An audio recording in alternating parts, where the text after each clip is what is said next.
नमस्कार दोस्तों, मेरा नाम रवि है। मैं आपको स्वागत करता हूं मैथ्स बाय रवि चैनल पर, जिसमें आज पढ़ेंगे परसेंटेज का पार्ट 2। पार्ट 1 अगर आपने नहीं देखा है तो पार्ट 1 आपका लिंक डिस्क्रिप्शन में आपको मिल जाएगा। वहां बेसिक से एडवांस तक हम कर रहे हैं परसेंटेज को, ठीक है। तो कल मैंने बेसिक क्वेश्चन बताए थे, आज हम मैं और अच्छे क्वेश्चन बताऊंगा और कल थोड़ा और लेवल अप करेंगे, ठीक है। तो कंसेप्ट समझेंगे, क्वेश्चन समझेंगे, तो पूरी क्लास शुरू से एंड तक देखिए। और अगर अभी तक आपने चैनल को सब्सक्राइब नहीं करा तो चैनल को लाइक, शेयर एंड सब्सक्राइब जरूर करें। तो देखते हैं आज का पहला क्वेश्चन। पहला क्वेश्चन बहुत ही अच्छा क्वेश्चन है। क्वेश्चन में क्या देखा है, if A's marks is 75% less than B's marks, then B marks is what percentage more than of that of A's marks. कह रहा है कि अगर ए के मार्क्स 75% कम होते हैं बी के मार्क्स से, तो बी के मार्क्स कितने ज्यादा परसेंटेज ज्यादा होंगे ए के मार्क्स से, ठीक है। क्वेश्चन आप समझ पाए होंगे। कैसे करेंगे इसका सॉल्यूशन मैं बताता हूं आपको। इसमें देखा ए के मार्क्स जो है बी के मार्क्स से कितना 75% कम है, तो यहाँ से ए लिख लेंगे, यहाँ बी लिख लेंगे। 75% की अगर फ्रैक्शन वैल्यू निकालें तो कितना होगा हमारा 3/4। 75% क्या होता है हमारा 3/4 होता है। कैसे, अगर 25% की फ्रैक्शन वैल्यू मैंने कल आपको बताई थी 1/4 होती है, तो इसमें 3 गुना कर देते तो क्या आ जाता है हमारा 75%, तो 3/4 हो जाएगा। तो यहाँ मैं 3/4 बोल सकता हूँ 75% की फ्रैक्शन वैल्यू। ये दिमाग में आपको रखनी है, ठीक है। ये मैंने बताने के लिए आपको इतना टाइम लिया। अब यहाँ दे रखा है कि 75% कम हो रहे हैं, यानी कि अगर यहाँ बी अगर 4 है, बी के मार्क्स अगर 4 है तो 3 कम होंगे कि इसके ए के, तो यानी एक किसके होंगे ए के, एक मार्क्स इसका होगा ए का। अब बी से कितना ज्यादा है, ये 3 ज्यादा है, 3 ज्यादा है। किस पे निकालेंगे, ए पर। 100 पे कितना 100% के लिए क्या करेंगे 300% हमारा यहाँ आंसर हो जाएगा, ठीक है। क्लियर है बात आपको, परसेंटेज निकल गया 300% हमारे इसका आंसर हो जाएगा। आई होप ये क्वेश्चन आपको समझ पाए होंगे। तो दोस्तों चलते हैं अगले क्वेश्चन पे। अगला क्वेश्चन और भी अच्छा क्वेश्चन है। क्वेश्चन समझना और फिर आंसर निकालने की कोशिश करना। एक चीज और बताऊंगा, इसमें एक कंसेप्ट बताने वाला हूं इस क्वेश्चन से पहले, वो कंसेप्ट और समझ लेना, ठीक है। फिर आगे चलेंगे, इस क्वेश्चन पे आएंगे, इसके सॉल्यूशन पे, ठीक है। तो क्वेश्चन देखो यहाँ पर क्या देगा, 60% की बात कर रहे हैं। 60% फ्रैक्शन वैल्यू है, ठीक है। इसे फ्रैक्शन में चेंज करने के लिए क्या करेंगे हम 100 डिवाइड में करते हैं, बात पता है सबको। 0 से 0 कट गया, कितना आ जाएगा 3/5, ठीक है। अब जो यहाँ नीचे नंबर आता है ना, जब भी जो भी नीचे नंबर होगा वो क्या होगा, ओरिजिनल नंबर होगा हमारा। वो क्या होगा, ओरिजिनल होगा। यही ओरिजिनल है। अगर हमें ओरिजिनल नंबर निकालना पड़ेगा तो इसका अगर कितनी भी वैल्यू आती है, सपोज करो 1 यूनिट की अगर मैं वैल्यू निकालता हूँ तो ओरिजिनल के लिए हम 5 से इंटू कर देंगे, ठीक है। और यहाँ पर क्या आएगा, परसेंटेज चेंज आएगा। या तो प्लस में आएगा या माइनस में होगा, परसेंटेज चेंज होगा यहाँ पर। मतलब जितना माइनस हो रहा है या प्लस हो रहा है तो ये ऊपर सी जाएगी। ये बात सबको समझ में आ गई। अब चलते हैं क्वेश्चन पर, ठीक है। क्वेश्चन क्या कह रहा है हमारा, क्वेश्चन हमारा ये कह रहा है कि अगर ए 60% कम है बी से, ए जो है 60% कम है किससे, बी से, तो 60% की फ्रैक्शन वैल्यू में पता है कितनी होती है 3/5। कितनी होती है 3/5। तो अगर 5 अगर बी है, बी अगर 5 है तो 2 हमारा क्या हो जाएगा, ए हो जाएगा। 3 कम होगा ना, 3/5 मैंने आपको बताई थी। 5 अगर बी है तो 3 कम, यानी कि ए कितना हो जाएगा 2। ये बात सबको समझ में आ गई। अगला है 60%, सी जो है 60% है सम का। किसका, ए और बी के सम का कितना 60% है, यानी ए प्लस बी का जो सम है उसका कितना दे रखा है 60%। 60% की फ्रैक्शन वैल्यू भी मैंने आपको बताई थी, कितना होता है 3/5। यानी अगर ए प्लस बी अगर 5 है तो सी कितना हो जाएगा 3। ये बात सबको क्लियर हुई। अब ए प्लस बी की वैल्यू यहाँ पर कितनी दे रही है 5 है, और यहाँ कितनी है 7। 5 2 7 हो रही है, तो बराबर नहीं है। तो हम यहाँ पर क्या करेंगे, 7 और 5 का अगर एलसीएम ले तो कितना आएगा 35। तो यहाँ पर 7 से मल्टीप्लाई करना पड़ेगा बराबर करने के लिए। और यहाँ पर कितना मल्टीप्लाई करेंगे, यहाँ भी हम कितने, यहाँ 5 से मल्टीप्लाई करेंगे क्योंकि 5 2 7 हो रहा है ना यहाँ पे। तो 7 हमें क्या टोटल कितना बनाना है 35 बनाना है। तो 7 से यहाँ इंटू करा और यहाँ भी 7 से इंटू करेंगे, तो यहाँ 21 आ गया अपॉन 35। यहाँ कितना आ गया 10/25, ठीक है।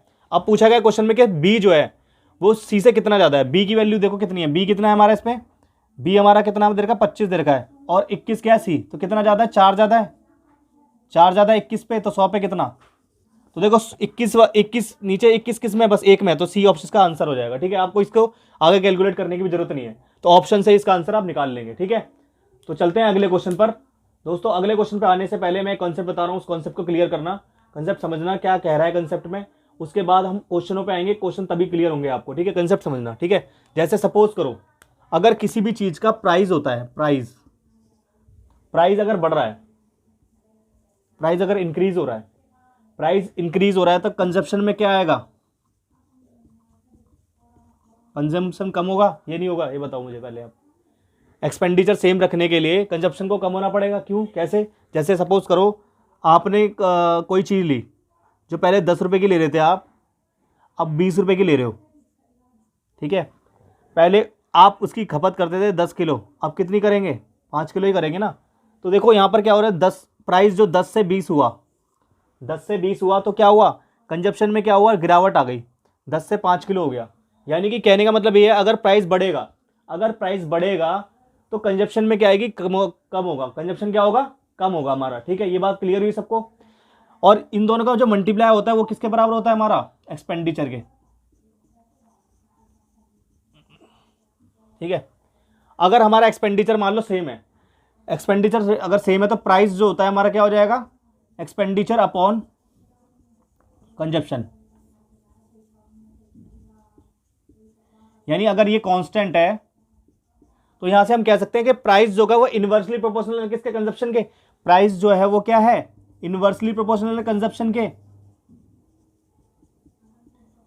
अगर ये चीज कांस्टेंट हो गई, ऊपर वाली एक्सपेंडिचर अगर कांस्टेंट हो गया तो हमारा प्राइस जो होगा इनवर्सली प्रोपोर्शनल कंजप्शन। इसका मतलब क्या है कि कंजप्शन जितना ज्यादा होगा उतनी प्राइस कम होगा, अगर प्राइस जितना ज्यादा होगा कंजप्शन उतना ही कम होगा। ये बात सबको क्लियर हुई, ये कंसेप्ट क्लियर हुआ होगा आपको।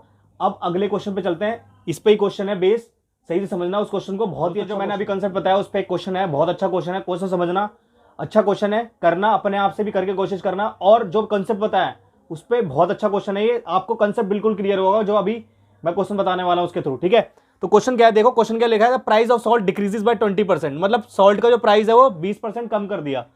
Then by what percent should consumption be increase, तो कंजप्शन को कितना बढ़ाना पड़ेगा कि एक्सपेंडिचर सेम रहे, एक्सपेंडिचर सेम रहे बोला गया है। यानी कि अभी जो मैंने आपको बताया था कि प्राइस जो है अगर कम होगा, प्राइस अगर बढ़ेगा, प्राइस कम होगा तो क्या करना है आपका, दूसरा क्या था, कंजप्शन था, कंजप्शन को क्या करना पड़ेगा, बढ़ाना पड़ेगा। अगर प्राइस कम है तो कंजप्शन क्या करेगा, बढ़ेगा। अभी मैंने आपको बताया इनवर्सली प्रोपोर्शनल होता है, तो एक्सपेंडिचर सेम रहेगा, एक्सपेंडिचर सेम रहेगा तभी तो एक्सपेंडिचर क्या रहेगा, सेम रहेगा। ये बात सबको क्लियर हुई।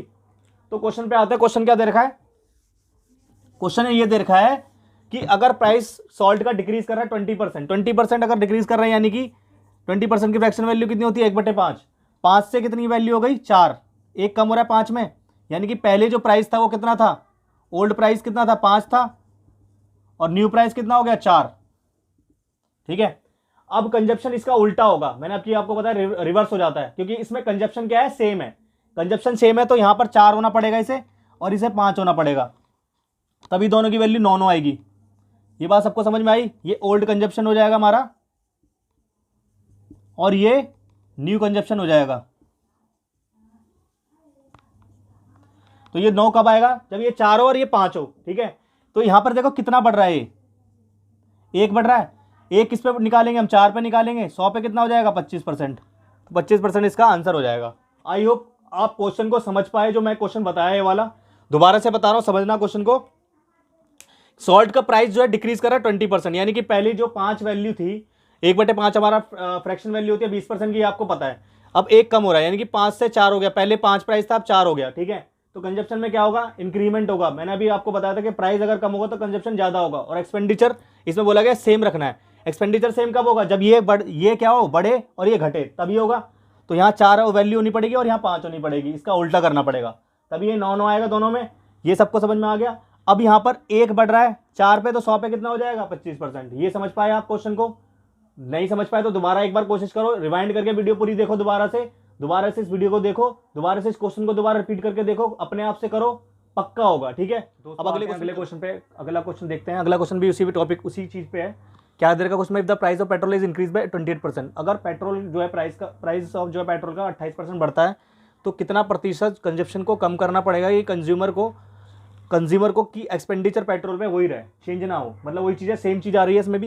इसमें पेट्रोल इस बार प्राइस इंक्रीज कर रहा है तो कंजप्शन को कम होना पड़ेगा। ठीक है, तो प्राइस कितना 28% की फ्रैक्शन वैल्यू निकाले, कितना का 7/25, 4 7 जा 425 जा, तो 25 की चीज़ 32 में बेच रहा होगा वो। ठीक है, प्राइस बढ़ रहा है यानी कि ये ओल्ड हो जाएगा, ये न्यू हो जाएगा। ठीक है, अब कंजप्शन कितना होना पड़ेगा, यहाँ 32 करना पड़ेगा और यहाँ 25, तभी हमारा क्या होगा, ये कंजप्शन जो एक्सपेंडिचर रहेगा वो क्या होगा, सेम होगा। ठीक है, तो यहाँ पर कितना कम करना पड़ रहा है, 7, इस पे निकालेंगे 32 पे, तो 100 पे कितना, 4 से काटेंगे 4 8 तो 32, 425, यहाँ करेंगे तो 175/8, यानी कि इसे करेंगे तो कितना आएगा, 21.88% इसका आंसर हो जाएगा।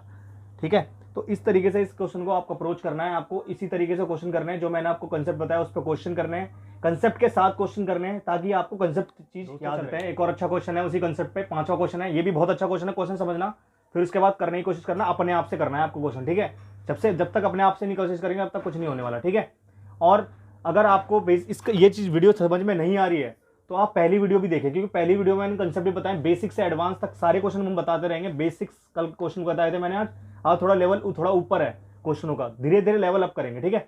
तो पहली वीडियो देख लेना, प्लेलिस्ट में आप लिंक आपको डिस्क्रिप्शन में मिल जाएगा, तो ठीक है। तो पांचवें क्वेश्चन पे आते हैं। The price of sugar is increase by 40%। Sugar का जो प्राइस है वो कितना बढ़ रहा है, 40% बढ़ा रहे हैं, ठीक है।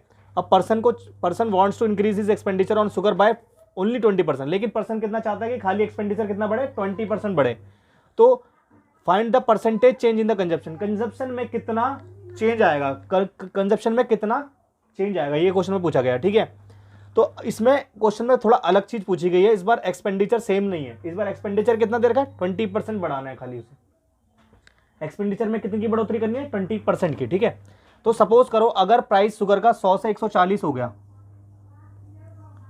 अगर एक्सपेंडिचर सेम होता तो यहाँ 140 और 100 सीधा सीधा लिख देते, लेकिन वो क्या कह रहा है, हमें 20% क्या बढ़ाना है, एक्सपेंडिचर को बढ़ाना है, तो यहाँ 120 कर देंगे। क्या कर देंगे इस बार, 120 कर देंगे। कितना कर देंगे यहाँ पर, 120 कर देंगे, ठीक है। क्लियर है बात सबको। अब यहाँ पर कितना कंजप्शन कम हो रहा है, कितना हमारा कंजप्शन चेंज हो रहा है, -20। कितना हो रहा है, 20 माइनस करेंगे, किस पे निकालेंगे, 140 पे। तो 100 पे कितना, 0 कट गया, 2 से 7, 1/7 कितना होता है, 14 सही 2/7%, ठीक है।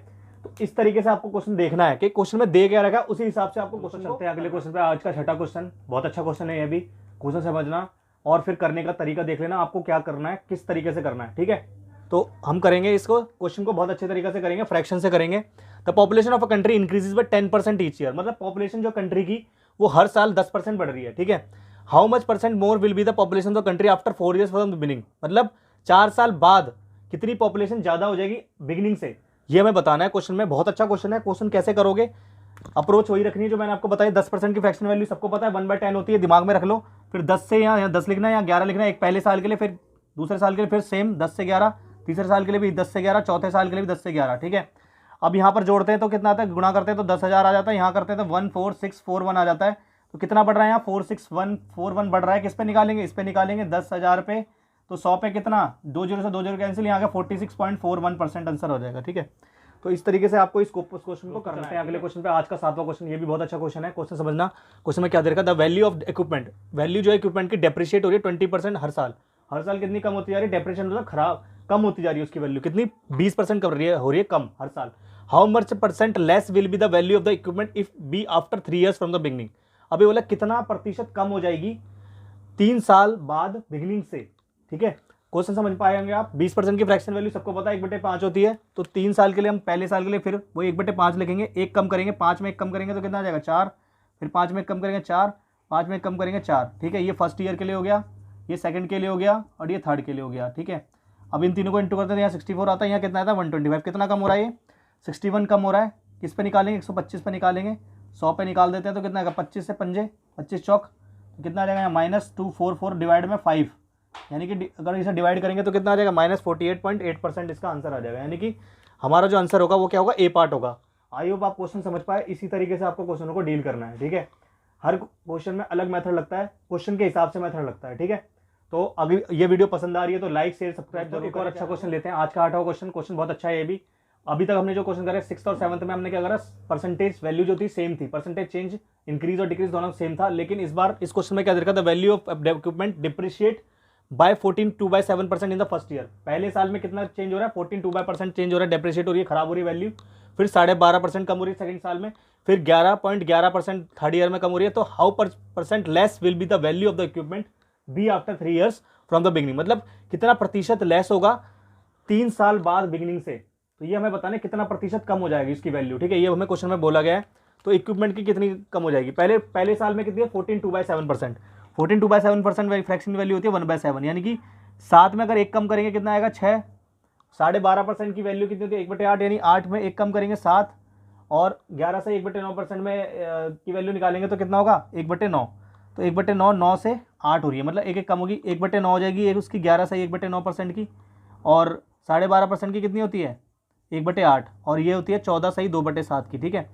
तो देखो 8 से 8 कट रहा है, 7 से 7 कट रहा है, 3 दूनी 6, तो यहाँ एक कम हो रहा है कितने पे 3 पे, 1/3 कितना होता है 33 सही 1/3%। ये आपको पता ही थी, ये अगर नहीं पता तो पहली बार वीडियो देख लेना पूरी, उसमें आपको सब कुछ चीज़ क्लियर हो जाएगी। ठीक है, तो आज हमने 8 क्वेश्चन करे, 8 क्वेश्चन आपको समझ में आए होंगे। नहीं समझ में आए तो दोबारा से इस क्वेश्चन को करें, पूरी वीडियो दोबारा देखें।